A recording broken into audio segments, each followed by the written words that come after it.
ఏదో గొప్ప విషయం ఉన్నట్లుగా సుప్రీంకోర్టు తీర్పును కాంగ్రెస్ పార్టీ స్వాగతించడం ఏంటని బీజేపీ రాష్ట్ర చీఫ్ రామచంద్రరావు ఎద్దేవా చేశారు. ఒక కేసు హైకోర్టులో విచారణలో ఉన్నప్పుడు సుప్రీంకోర్టు దాన్ని విచారించదు అనే కనీస న్యాయపరమైన అవగాహన లేకుండా కాంగ్రెస్ పార్టీ మంత్రులు ఢిల్లీకి వెళ్లారని ఆయన విమర్శించారు.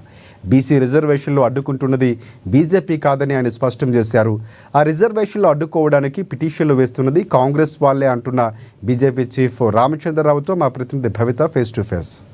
సుప్రీంకోర్టు తీర్పును శుభపరిణామము స్వాగతిస్తున్నామనేసి కాంగ్రెస్ భావిస్తుంది. ఎట్లా చూస్తారు మీరు? స్వాగతించాల్సి ఏముంది దాంట్లో, అది టెక్నికల్, అదేం పెద్ద తీర్పా ఏదైనా? అది పెద్ద ఇలా స్పెషల్ ఫ్లైట్ పెట్టుకొని అక్కడ పోయి మాట్లాడి చేస్తున్నట్టు ఫీల్ అవుతా ఉన్నారు వాళ్ళు.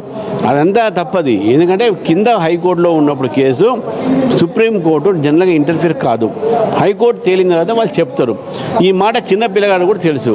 మరి ఇటువంటి ఒక ఏదో పెద్ద సాధించినట్టు పెద్ద ప్రభుత్వం ఎంత కదిలి మేమంతా పోయినాము అని చెప్పుకుంటే అన్నీ ఏదైనా నాటకం బూటకం మాత్రమే. బీసీ రిజర్వేషన్ల అంశాన్ని బీజేపీ ముందేమో స్వాగతిస్తున్నామంటుంది, వెనకాల నుంచి అడ్డుకొని పిటిషన్లు వేపిస్తుంది అని చెప్పేసి కాంగ్రెస్ వాళ్ళు ఆరోపిస్తున్నారు. అసలు కాంగ్రెస్ పార్టీనే పిటిషన్లు వేయించింది వాళ్ళు గెలవరని. వాళ్ళే ఇది ఆపాలని ప్రయత్నం చేస్తున్నారు. కానీ వాళ్ళకి చిత్తశుద్ధి లేదు. వాళ్ళ చిత్తశుద్ధి లేదు కాబట్టి వాళ్ళు చేస్తున్నారు ఈ పని. బీజేపీ మొత్తం కూడా ప్రభుత్వంతో వారు పెట్టినప్పటి నుంచి వారి సోనే ఉన్నది. వారు అమెండ్మెంట్ చేసినటువంటి పిటిషన్ మీకు సపోర్ట్ చేసినాం, రిజర్వేషన్కు వారు 42% మీకు సపోర్ట్ చేసినాం. మీరు ఎక్కడ వెనకపోయినాం? మీరు వెనకపోతున్నారు అమలుపరచడంలో.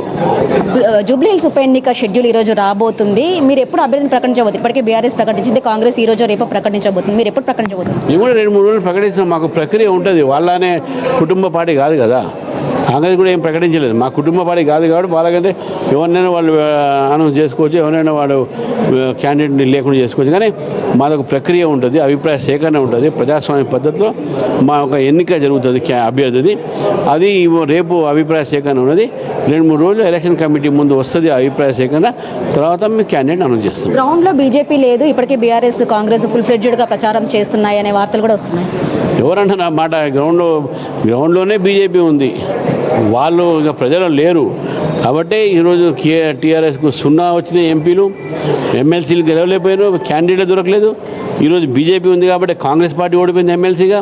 ఈరోజు బీజేపీనే ఉంది ప్రజల్లో, బీజేపీని ఎక్కువ శాతం గెలుస్తుంది. హరీష్ రావు నేను ఒక కామెంట్ చేశారు, బీజేపీది సబ్కా సాత్ సబ్కా వికాస్ కాదు సబ్కా బక్వాస్ అని చెప్పేసి ఒక కామెంట్ చేస్తారు. దీన్ని ఎట్లా చూస్తారు? అంతే ఆయనకు బక్వాస్ అనిపిస్తుంది. ఎందుకంటే వాళ్ళు ఇంకా పంపకాల్లో ఉన్నారు కదా. ఆ పంపకాలు అయిన తర్వాత మాట్లాడమని చెప్పండి. Thank you. ఇది ఒక ఇష్యూ హైకోర్టులో ఉన్నప్పుడు సుప్రీంకోర్టు దాన్ని ఎప్పుడు కూడా విచారణకు అనుమతించదని చెప్పేసి కనీస అవగాహన లేకుండా కాంగ్రెస్ నాయకులు ఉన్నారు. అందుకే నిన్న స్పెషల్ ఫ్లైట్లో ఢిల్లీకి వెళ్ళారని చెప్పేసి కూడా బీజేపీ రాష్ట్ర అధ్యక్షుడు రామచంద్ర చెప్తున్నారు. హరీష్ రావు పంపకాలు అయిపోయిన తర్వాత అప్పుడు మాట్లాడాలి కానీ ఇప్పుడు కాదు మాట్లాడడం అనేది చెప్పేసి వాళ్ళు ఆరోపిస్తున్న సందర్భం కనబడుతుంది. కెమెరా పర్సన్ రాజుతో భవిత, NN న్యూస్, హైదరాబాద్.